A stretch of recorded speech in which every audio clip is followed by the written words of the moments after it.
Hi, folks. Eric from Hit Subscribe here, and I am doing another installment of the Freelancer Q&A series that I do. And today I'm going to do something I've done from time to time, and it's been a little while. I'm going to do one more entry in my backlog of niche case studies that I invited people to submit a few years ago when I was still writing a lot of content over on Dead Tech. And this is a part of this broader series that I do where, excuse me, where people wrote in with ideas they had for niches that they could potentially fill, with the idea that I would kind of break them down and offer my opinion on whether they were viable or not, and if not, what I might do to make them viable. So today, the one that I'm being asked about is the niche idea. The brief heading is create resources that help teach software development really well in a scalable way. And I've got the actual email up in front of me. So the person writing in says, I can create resources that help teach software development really well in a scalable way, one of me to many students.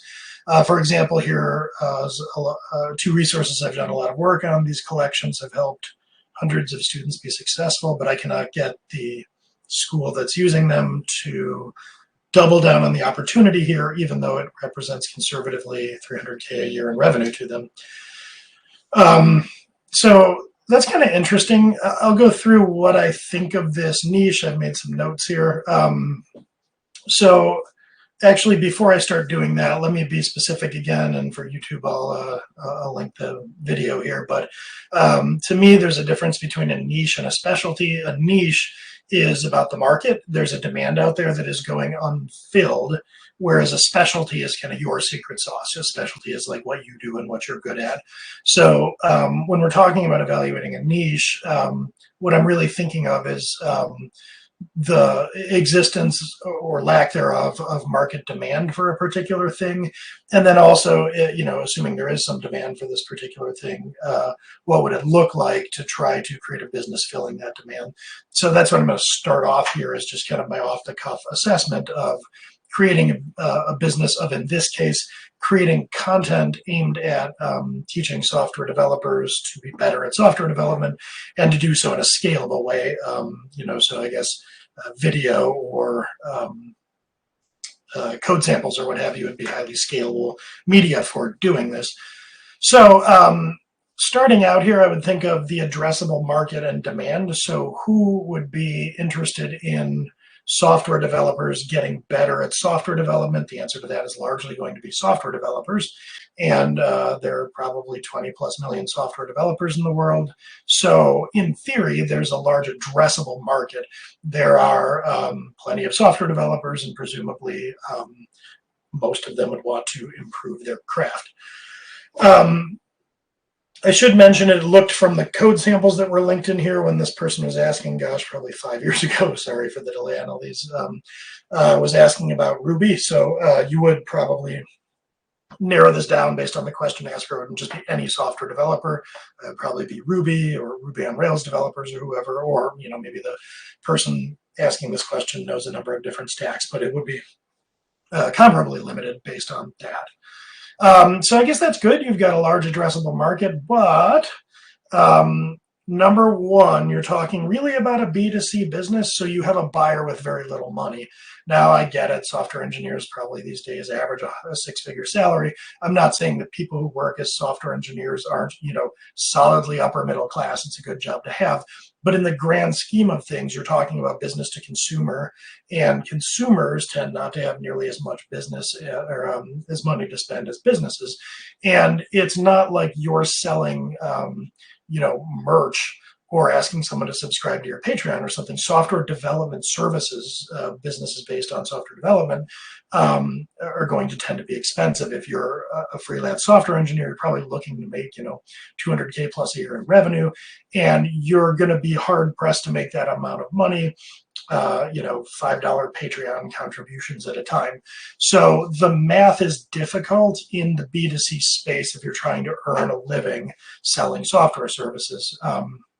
Now, let's also add to this the fact that what you're talking about here, creating scalable resources to help software developers improve their craft, this is insanely commodified. There are, however many Ruby on Rails Pluralsight and Lynda and all these other courses out there.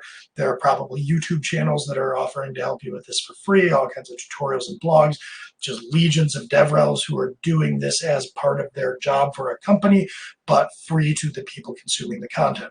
So this is an insanely commodified thing that you're looking to do. You're up against basically, I don't mean to be cynical, but probably anybody who's a Ruby developer would say like, oh, I'm also good at Ruby. I could teach Ruby, So everyone and their uncle out there is willing to and probably able to do some flavor of this, perhaps not as well as you're able to do it, but nevertheless, there is going to be just an absolute, massive amount of competition for people who are willing to do this, and it's a lot of downward pressure on price. A lot of people would say, why would I pay for you for this when I can just go on to GitHub or go wherever and find it for free? And that's a legitimately good question. Are you teaching them anything that much better than whoever else could do this and is willing to do it for free? Maybe. But I don't know about the profit motive that's going to be involved there. And speaking of which, from a B2C perspective, there is a decent value proposition here. Maybe I'm a newbie software engineer, an aspiring software engineer, and I want to go and get my very first job. And in order to do that, I have to improve at my craft and demonstrate to an employer that I know what I'm doing. So if I'm an aspiring or newbie Ruby developer, yes, there's a lot of motivation, and yes, you have a strong value proposition for me as a consumer. For a business, not really. I mean, even the company that I guess, I'm not familiar with the brand, but the company that you were talking about is apparently making money off of what you're doing and unwilling to pay you for it. So that's a strong signal that the company doesn't really find it economically valuable, or maybe they just assume you'll be willing to do it for free or continue doing it for free. I don't know the particulars of that. But when somebody is telling you they're unwilling to pay you for what you're doing, that's a pretty strong signal that the market doesn't value what you're doing. And I'm going to go off on a small tangent here. And I think this is it's difficult for people to say or hear. I've been giving this message for years on my blog. I could probably dig up a blog post if I went looking for it about the idea that being good at your craft is just not that economically valuable. So one of the things I frequently hear is this dissonance with especially technicians. And what I mean by that is in the E-Myth Revisited sense, where there are these three archetypes: the technician, the manager, and the entrepreneur. Technicians are people that get good at a craft, like software development or writing or graphic design or whatever the case may be. Somebody who executes labor and has a skill for it and gets paid based on that. I think of that as a technician in the business sense. And technicians tend to be graded in the corporate world on the basis of how good they are at their craft, or at least so superficially we're all kind of told. So the idea is, if you're a software engineer, you get a job and you are hired based on how good you are at the craft of software engineering, and theoretically and ostensibly you're getting promoted based on how good you are at this craft. And I think a lot of people in the lower levels of the org chart tend to kind of buy into that narrative. And, probably, I'm not saying there's some secret club of executives that don't, but as you get into the executive level, if you were ever to do kind of a cost-benefit analysis on this, you would realize that there are pretty serious diminishing marginal returns to skill at a craft. Most of the value to a craft like software engineering is realized by somebody going from I can't execute software development to I can execute it well enough for features to get shipped. That's where most of the value lies. Sure, if you pay somebody that's not very good at software development, they'll probably build sort of an unmaintainable mess. But especially often startup land, building and shipping an unmaintainable mess and realizing revenue for it is infinitely better than not building anything because you're not good enough at it to build anything. So that's where most of the value is realized. Yeah, you would, by building maintainable software, probably have lower total cost of ownership over the long haul, and you might avoid some downstream problems. I'm not saying there's no value to getting better and better and better at your craft. What I am saying is as you get better at your craft, you get into diminishing returns territory. So taking a, level out of, say, we're giving people a score 1 through 10 on their skill, the difference between 0 and 1 is incredibly significant. And it probably continues that way through the first few levels.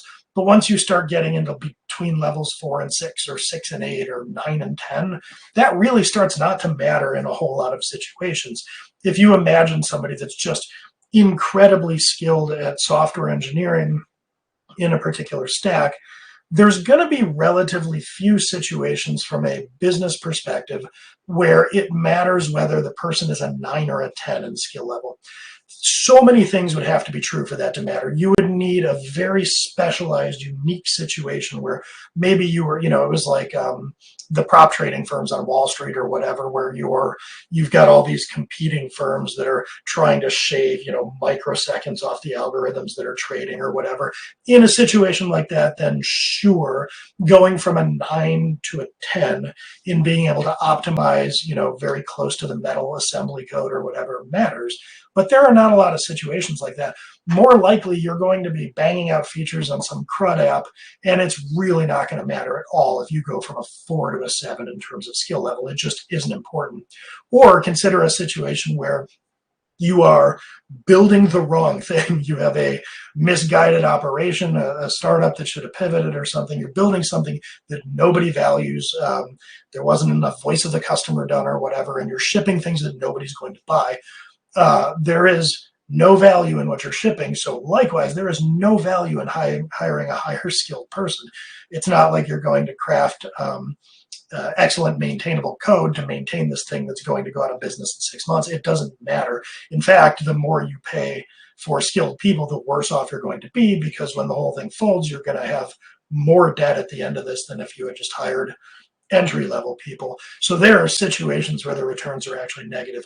The reason I've gone so far down this tangent of trying to explain why, from a business perspective, you get into a lot of diminishing marginal return situations on skill level is because a lot of people in technician roles tend to assume that being better at your craft is always profitable in some way.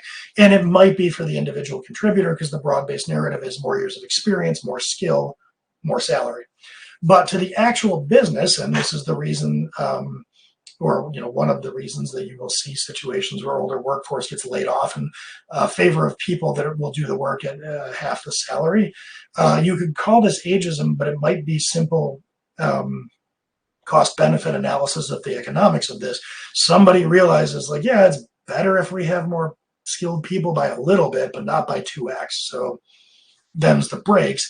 I'm going to get much less expensive people to come in and do this.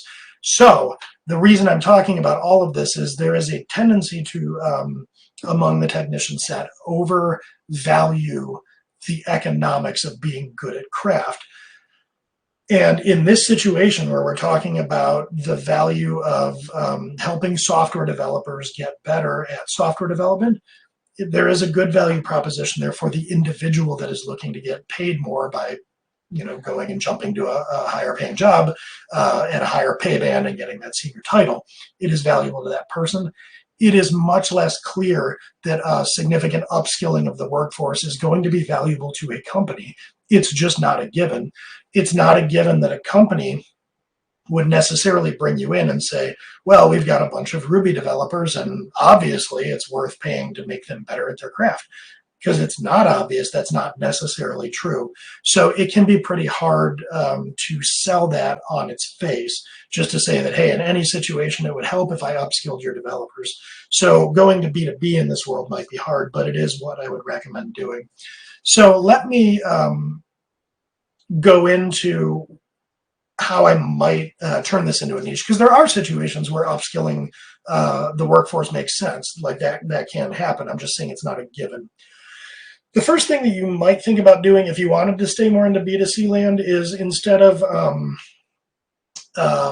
teaching developers of any kind, just anyone who wants to learn Ruby, you might think about getting into a specific niche market. Like, for instance, I know that there's a lot of push in certain marketing fields to learn about code, or maybe to learn about like data visualization or something. So there are a lot of tools, a lot of low and no code tools out there that with just a little bit of automation expertise, like marketers will use to visualize their marketing data, or like SEO people might want to get better at automating things or building reports in Looker.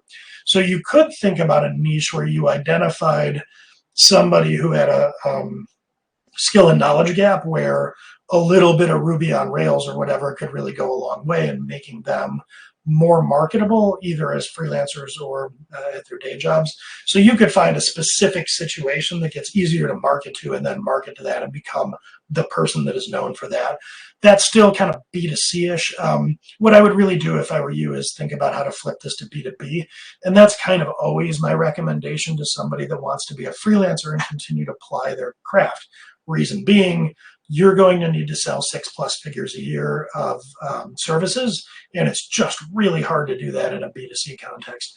So if you want to think about flipping this to a B2B kind of thing, one thing I might consider doing is asking yourself what situations there would be where a company might say, yes, it would be really valuable to me to have somebody who is able to help a whole ton of people in my company get better at this particular stack.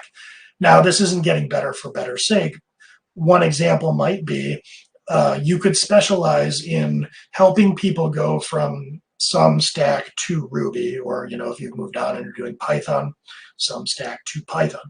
So basically, and I've seen this a little bit in my past travels, you might have, I remember a bunch of years ago now, I was doing some consulting for a company that had these people that have been maintaining a Pascal app forever, and they were going to Java. I'm not saying you should specialize in teaching people Java when they used to know Pascal, but something like that. So now what you're really talking about is a company, they might have a bunch of employed engineers and they're not going to let them all go, but they're trying to modernize in some way or migrate to a different tech stack. If your specialty is very scalably bringing people from the old tech stack to the new one with what you're doing, that could have a lot of economic value. Companies might call you up, they might find you with the content that you're creating as part of what you're doing, and then want to bring you in because you have, reps and at bats bringing people along from technology A to technology B. I can definitely imagine, especially enterprises, paying for something like that. Another example of something that you could think about doing is, this might be a little soul crushing, but there's probably a market value to it. You could think about if companies were looking to lay off or part ways with unskilled software engineers, you could think about administering performance improvement plans based on skill. I'm not sure, I'm a little conflicted in recommending this because it's a little icky, but it would be an example of something that a company might pay for, which is basically, we have 500 Ruby developers, we're looking to do a reduction in headcount, and we really want to cross our T's and dot our I's in how we're going about evaluating this. So they bring you in and you administer the performance improvement plan, basically, do an initial skill assessment and then kind of steward the process of bringing them along. And the happy path is that with your content that helps them get better at what they're doing, they get better, it's brought up to an acceptable level, and the company can justify keeping them. If not, they have a very well-documented paper trail of where they're supposed to be skill and milestone-wise and where they're not getting to. Another thing that you could think about doing is a DevRel flavored role. If you like teaching people Ruby, maybe you like teaching people how to use some tool. So maybe it's a larger thing, something on the AWS, or I don't know exactly, but you could go and figure out what is a technology that is owned. It's a commercial technology that's owned by somebody who would pay me to teach prospective users and current users how to get better at and use their offering. That's a pretty tried and true niche. And you could make it a little bit more specialized by just picking, somewhere that there's a soft spot. I happen to know, having spent so many years now in marketing, that there are plenty of companies out there that would want to showcase the value propositions of their offerings, or help with user activation and things like that are just strapped for time and resources to do that. And if you were to do it kind of fractionally, you could earn a nice living doing that. There's probably other things out there as well, but just to kind of go back and summarize here, I think it's going to be a real slog to say I want to create tutorials or whatever to distribute, and then I want to make money on that. You're going to have to make money from individuals paying you, and that's difficult. So if you really want to make that work, you need to figure out and start asking yourself the question, when would a company pay me to help upskill people, their users, their employees, whoever it may be? When would a company pay for that? That's what's really going to start to potentially uncover a niche here for you. So I would think about how you could potentially flip this to be a B&B concern, and then start to dive into when companies perceive and would pay for the fixing of a skill gap among their workforce.